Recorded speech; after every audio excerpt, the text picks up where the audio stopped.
سلامونه ملګرو، الله دې وکړي چې ټول روغ او جوړ یاست او ژوند مو ښه روان وي. د یو نوې ویډیو د یو نوې موضوع سره بیا ستاسو خدمت کې حاضر یم. ملګرو، ډېر زیات ملګري دا پوښتنه کوي چې څوک او څنګه کولی شي چې لوړو زده کړو دپاره یا تحصیلات عالي دپاره یو کس فرانسې ته راشي. اکثرا هغه ملګري چې دلته اوسیږي او دوی ورونه یا د دوی خپلوان دا خواهش لري غواړي چې دلته د لوړو زده کړو دپاره فرانسې ته راشي. اکثرا ملګري مانه دا پوښتنه کوي، یا بعضې ملګري چې کوم وطن کې دي اکثرا مانه ملګري په فیسبوک باندې اکثرا په مسنجر کې دا پوښتنې کوي چې موږ غواړو چې دلته فرانسې ته راشو تحصیلات عالي دپاره لوړو زده کړو دپاره، نو څنګه کولی شو، کوم شرایط دي؟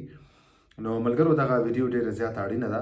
تاسو کولی شئ دغه ویډیو هغه خپلوانو سره شریکه کړئ چې کوم غواړي دلته تحصیلات عالي دپاره یا لوړو زده کړو دپاره راشي، یا ستاسو ملګري یا ستاسو ورور یي، ستاسو څوک د فامیل غړی. نو زه غواړم چې په دې باندې یو څو خبرې وکړم. څه وخت مخکې ما په دې اړه باندې یو وړه ویډیو هم جوړه کړې وه. ما ویلي چې زه به تاسو سره د نورې د دې چې کوم معلومات دي، تفصیلي معلومات به زه تاسو سره په نورو ویډیوګانو کې شریک کړم. نو نن غواړم چې لږ تاسو ته تفصیلي خبره په دې باندې وکړم.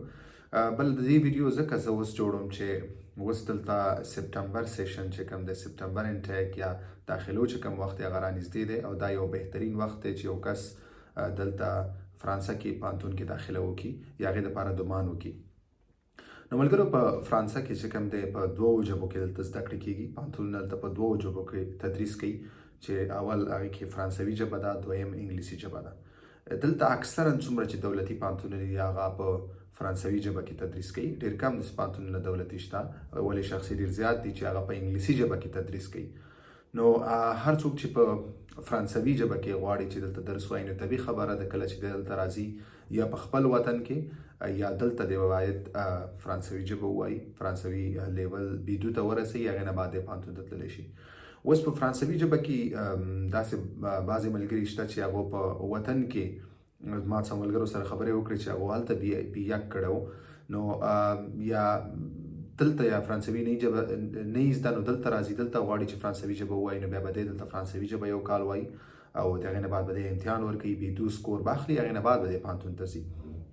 اوس هغه ملګري چې چا هلته B1 کړی یا B2 کړی، نو دوی راسن پانتون ته داخله کولی شي بیچلر یا ماسټر لیول دپاره، لیسانس یا ماسټري دپاره، نو دی راسن کولی شي پانتون ته خپل اسناد لیږلی شي. او هغه ملګري چې کوم بالکل یو بیخي ویلی نه وي فرانسوي ژبه، نو دوی به دلته راځي، اول فرانسوي ژبه وایي، اول کال به دوی فرانسوي ژبې دپاره داخله کوي، هغې نه بعد به بیا دوی خپل بیچلر یا ماسټر لیول ته ځي. نو دا چې کوم ملګري غواړي چې فرانسوي ژبه کې درس وایي.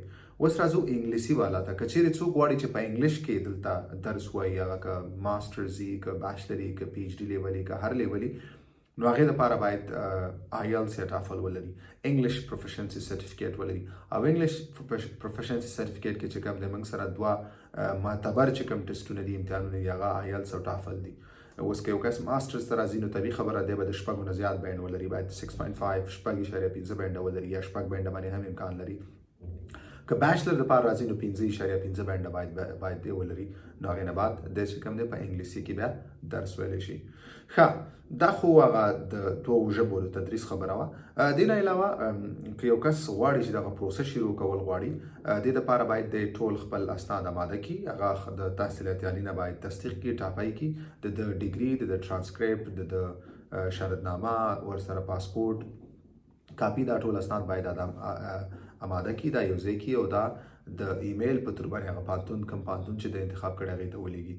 دې نه علاوه دې سره CV هم پکار ده، پرسنل سټیټمنټ یا موټیویشنل لیټر پکار دی. موټیویشنل لیټر چې کوم دی دا ډېر زیات ښه پکار دی، باید ډېر ښه ولیکلی شي. اوس بعضې ملګرو ته کیدای شي دا پوښتنې چې موټیویشنل لیټر څه ته وایي یا پرسنل سټیټمنټ څه ته وایي. زه په دې باندې ځان هم یو ویډیو جوړوم انشاءالله په راتلونکي کې، خو زه به تاسو ته اوس لږ معرفي کړم. ډېر ملګري به پېژني چې کوم پانتون ته ځي راځي، نو هغو ته به دا معلومات وي. موټیویشنل لیټر یا پرسنل سټیټمنټ چې کوم دی دا یو داسې لیټر تاسو تقریبا د 1500 لغاتو پورې یا 1000 یا 1300 یا 1200 یا 1400 پورې تاسو یو لیټر لیکئ چې په هغې کې تاسو خپل تېر شوي کوم درسونه ویلي، تاسو خپله کاري تجربه لیکئ، خپل راتلونکي پلان تاسو هغې کې لیکئ، هغې تاسو د پانتون په اړه لیکئ، هغې کې تاسو دا لیکئ چې تاسو فرانسه ولې انتخاب کړه، دغه پانتون هم ولې انتخاب کړو، دا کورس تاسو ولې انتخاب کړو، ستاسو څه پلان دی، تاسو تېر شوي دغه 1 کال 2 کاله یا څومره وخت چې کېږي تاسو څه کار کوو، څه هم کړي دي. نو دا ټول تاسو په دې موټیویشن لیټر کې لیکئ. دې کې تاسو خپل ځان ښیئ چې تاسو څومره موټیویټډ یې. تاسو دا هم لیکئ چې تاسو څومره موټیویټډ یې، څومره تشویق شوي یاست چې دغه پوهنتون تاسو مخکې اوسئ، دغه درس ووایئ. که چیرې تاسو دغه ماسټر یا بیچلر ختموئ، ستاسو په راتلونکي به د دې څه اثر وي، تاسو به راتلونکي کې څه جوړېدل غواړئ، څه کولی شئ، څه فایده به لري، ستا وطن کې به تعالی څه فایده درکړي. دا ټولې خبرې دي چې دا ډېرې مهمې خبرې دي، مهمې پوښتنې تاسو دې کې راغونډوئ د موټیویشن لیټر یا پرسنل سټیټمنټ کې. او ستاسو د ایډمیشن چې کوم ډېر هغه رول دی هغه کې د پرسنل سټیټمنټ دی. نو ستاسو ایډمیشن دغه پرسنل سټیټمنټ باندې ولاړ دی. څومره چې قوي پرسنل سټیټمنټ تاسو لیکئ هغومره به ستاسو چانسز د داخلې ډېري. کله چې د پوهنتون د داخلو کمیټې کله فیصله کوي انټرنیشنل سټوډنټس اپلیکیشن د باندې یا نو هغوی موټیویشن لیټر ته چې کوم دی ډېر اهمیت ورکوي. نو تاسو باید ډېر یو ښه موټیویشن لیټر ولیکئ، ځان ډېر ښه موټیویټډ وښیئ په هغه خپل لیټر کې. نو ستاسو د سره داخلي چانسز پیدا کیږي. نو دغه اسناد چې کله تاسو اسناد برابر کړه تاسو پوهنتون ته لیږئ په ایمیل باندې. هغې نه بعد بیا پوهنتون ستاسو د داخلي په اړه تاسو فیصله کوي. هر کله چې تاسو قبول کړئ، دلته بیا یو بله خبره ده چې دلته هر کله تاسو انټرنیشنل سټوډنټ راځئ، دلته بورسونه هم شته او بغیر په شخصي ډول په پیسو هم تاسو راتللی شئ. اوس که چیرې تاسو بورسونو ته بورس طریقه راځئ، نو بورسونه دلته مختلف بورسونه دي، ډېر زیات سکالرشپ دي دلته په فرانسه کې، ډېر زیات سکالرشپ دي. نو هغه تاسو ګوګل د طریق نه سرچ کولی شئ، ډېر زیات دي. که چیرې تاسو د سکالرشپ په طریق نه راځئ، نو تاسو بیا فیس او ستاسو هغه دلته بودباش چې کوم دی هغه هر څه چې کوم دی هغه په هغه سکالرشپ کې راځي. که چیرې تاسو شخصي ډول باندې راځئ، نو هر کله چې کله تاسو اسناد هغو ته ولېږل پوهنتون ته، هغوی تاسو قبول کړئ چې موږ تاسو له ایډمیشن درکوو، بیا تاسو چې کوم فیس دی هغه تاسو نه ایډوانس کې غواړي. دلته اکثرا پوهنتون نه تاسو فیس ایډوانس کې غواړي. که پوره نه غواړي نو 50% چې کوم دی تاسو نه ایډوانس کې فیس غواړي. که چیرې تاسو فیس ایډوانس کې ورکوئ، دا ستاسو په ویزا اپلیکیشن باندې بیا یو ښه اثر غورځوي. نو دې دپاره تاسو ایډوانس کې ټول فیس ورکولی شئ. دا ستاسو یو پلس پوینټ دی په ستاسو دوسیه باندې، ستاسو په کیس باندې یو ډېر پلس پوینټ دی. هر کله چې تاسو بیا سفارت ته ځئ ویزا دپاره، نو بیا دا ډېر ښه رول لري. هر کله چې بیا تاسو قبول شوئ، دوی تاسو له ویزا لیټر راولېږو، یعنې ایډمیشن لیټر یې ته فاینل راولېږو. هغې نه بعد بیا تاسو سفارت ته ځئ او سفارت کې تاسو بیا سټوډنټ ویزا دپاره تاسو ډمان کوئ، هغې دپاره اپلای کوئ. او هر کله چې تاسو قبول شئ بیا تاسو سفر کوئ. نو دا یې هغه پروسه ده. دې نه علاوه ډېر یو مهم بل شی چې کوم دی هغه دا دی چې تاسو باید بینک سټیټمنټ وښیئ، بانکي حسابي وښیئ. اوس اکثرا ملګري په بانکي حسابي به هم زه بیا ځان له یو جدا ویډیو جوړه کړم، خو اوس هم تاسو ته څه نه څه معلومات در کوم. بینک سټیټمنټ تاسو په خپل نوم باندې هم ښودلی شئ، د پلار نوم باندې هم ښودلی شئ. بینک سټیټمنټ دې کې تاسو دومره روپۍ ږدئ څومره چې ستاسو دلته د یو کال مصارف راځي، ستاسو د بودباش، د خوراک، پوشاک څومره مصارف راځي، هغې مطابق تاسو پیسې پرې هغې خپل اکاونټ کې ږدئ. بل که چیرې ستاسو مثال یو کس دی، د هغه مثال 6,000 روپۍ د هغه فیس دی د یو کال کورس، او هغه چیرې 3,000 ورکو، نو په تاسو په خپل اکاونټ کې باید هغه پاتې تاسو باندې 3,000 روپۍ شوي. 3,000 جمع چې ستاسو د یو کال څومره مصارف یا هغومره پیسې د هغې مطابق به تاسو پیسې ږدئ په خپل اکاونټ کې. اوس اکثرا ملګري بیا هم دوی ته دا سوال چې یعنې یو اماونټ څومره. زه به تاسو له دې مثال داسې درکړم. دلته چې کوم دی دولت یو اسټیمیټ، یو اندازه لګولې ده چې یو کس په پاریس کې اوسیږي، نو هغه مثال 8,000 یورو مثال د هغه د کال مصارف وي. مثال واخلئ 8,000. نو ستاسو 8,000 خو ستاسو د یو کال مصارف شو. اوس ستاسو 6,000 فیس ته لکه څنګه چې مخکې ما یو مثال درکړو، 6,000 کې تاسو 3,000 جمع ورکړي دي، تاسو باندې 3,000 پاتې شوي. نو 8,000 ستاسو د یو کال مصرف، 3,000 ورسره نورې جمع کړئ، 11,000. یعنې تاسو به د 11,000 یورو مطابق تاسو پیسې، هغومره پیسې به تاسو په خپل اکاونټ کې پرېږدئ. یا مثال تاسو 6,000 فیس تاسو ټول 6,000 جمع کړئ، پاتې شوي دغه 8,000 د فیس پوهنتون فیس خو یې ټول جمع کړو.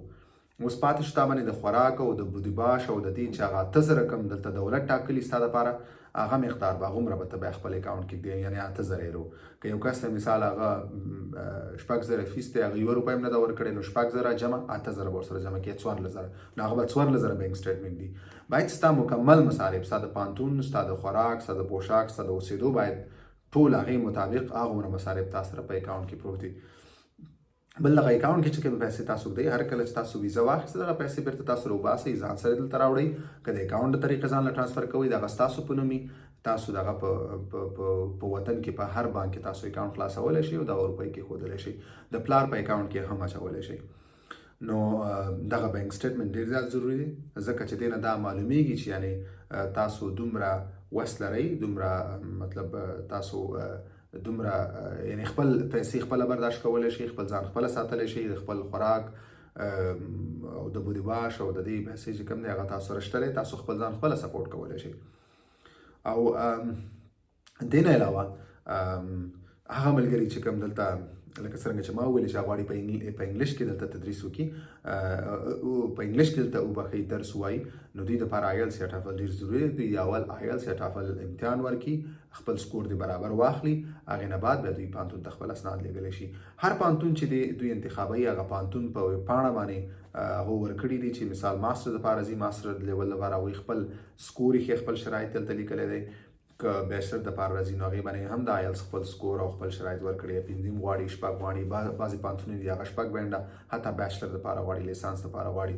بعضې دي هغه پنځم غواړي کیدای شي پنځه هم کې پیدا شي نو دا تاسو چې هر پوهنتون ته غواړئ چې داخله وکړئ هغه پوهنتون اول وګورئ هغه ویب سایټ ته لاړ شي او هغې کې هغه د آیلټس یا د ټافل سکور چې کوم دی د هغې شرایط وګورئ چې تاسو نه څومره بینډ غواړي نو هغې مطابق به تاسو پلان کوئ هغې نه بیا تاسو لاړ شئ امتحان ته ځان رجسټر کړئ آیلټس یا ټافل امتحان لپاره امتحان ورکړئ او کوشش وکړئ چې ښه سکور واخلئ دې نه علاوه که چیرې هغه ملګري چې دوی په درس کې یعنی دوی ګیپ معنا په دې باندې چې یعنی یو کس دی هغه په 2013 کې فارغ شوی اوس 2021 دی 2 کاله 3 کاله مخکې کېږي چې فارغ شوی دا 2-3 کاله د څه کول دغه ګیپ باید تاسو ډک کړئ مثال که تاسو کار کړی باید تاسو سره ایکسپیرینس لیټر تاسو سره هغه د کاري تجربې لیټر هغه تاسو ځان سره پوهنتون ته ولېږئ سفارت ته ځان سره اوسئ هغه یو ثبوتي که تاسو هر څه کړي په دغه یو کال کې یا 2 کاله چې تاسو څومره د مطالعې مطلب تاسو په 2015 کې فارغ شوي دا 15 کاله تاسو څه کول باید دې تاسو سره ثبوتي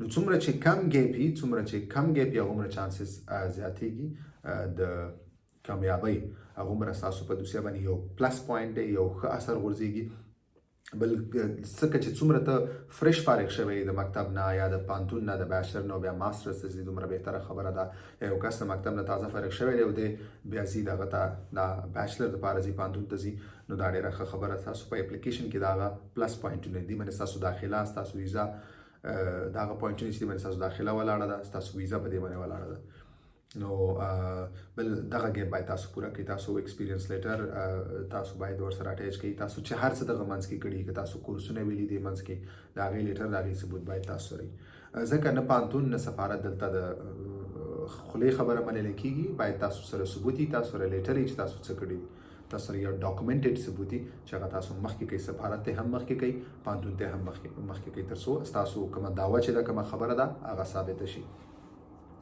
نو ملګرو دغه عمومي یو څه معلومات تاسو له ما درکړل په دې مې دغه ویډیو وړه جوړه کړله لږ زر مې تاسو دغه معلومات درکړل انشاءالله دا معلومات به زه بیا هم تاسو له په ویډیو تقسیم کړم یو ویډیو به پرې جوړه کړم تفصیلي معلومات به درکړم که تاسو هر څوک د دې په اړه باندې هر څنګه پوښتنه لرئ تاسو ما دلته کمنټ کې خپله پوښتنه پرېښودلی شئ دلته هر څوک چې غواړي دلته لوړو زده کړو دپاره راشي یا کولی شي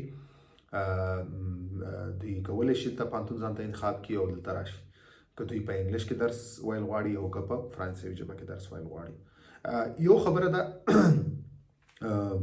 چې اکثرا ملګري دا پوښتنه کوي چې په فرانسوي کې څه فرق لري او په انګلیسي کې څه فرق لري هیڅ فرق نشته دی په فرانسوي ژبه کې به طبیعي خبره تاسو به یو نوې ژبه زده کوئ یو کال به تاسو مثال که په انګلیسي کې تاسو وایي تاسو په 4 کاله کې وبخښئ 3 کاله دلته لیسانس دی تاسو 3 کاله کې فارغېږئ که چېرته فرانسوي کې دا به 4 کاله اخلي ماسټري کې تاسو په انګلیسي کې 2 کاله کې فارغېږئ نو که فرانسوي کې تاسو 3 کاله کې فارغېږئ یو کال تاسو چې کوم دی هغه اضافي مصرف کېږي هغه تاسو اضافي فرانسوي ژبه وایي او یو کال چې فرانسوي ژبه ووایي هغې نه پس تاسو امتحان ورکوئ امتحان نه بعد چې کوم دی تاسو بیا خپل لیسانس یا ماسټرز پروګرام ته پوهنتون ته ځئ مخکې او هغه مخکې جاري ساتئ نو دغه فرق راځي بل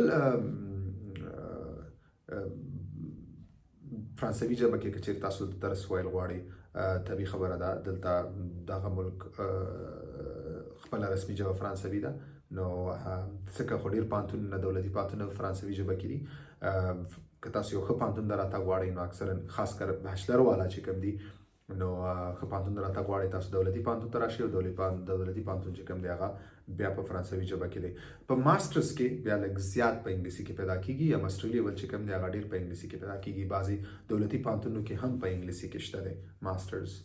نو دغه انتخاب تاسو خپل دی، تاسو خپل انتخاب کولی شئ، خپلې وړتیا ته وګورئ، خپل سکلز ته وګورئ، هغې نه پس فیصله کولی شئ چې تاسو په کومه ژبه کې وایي.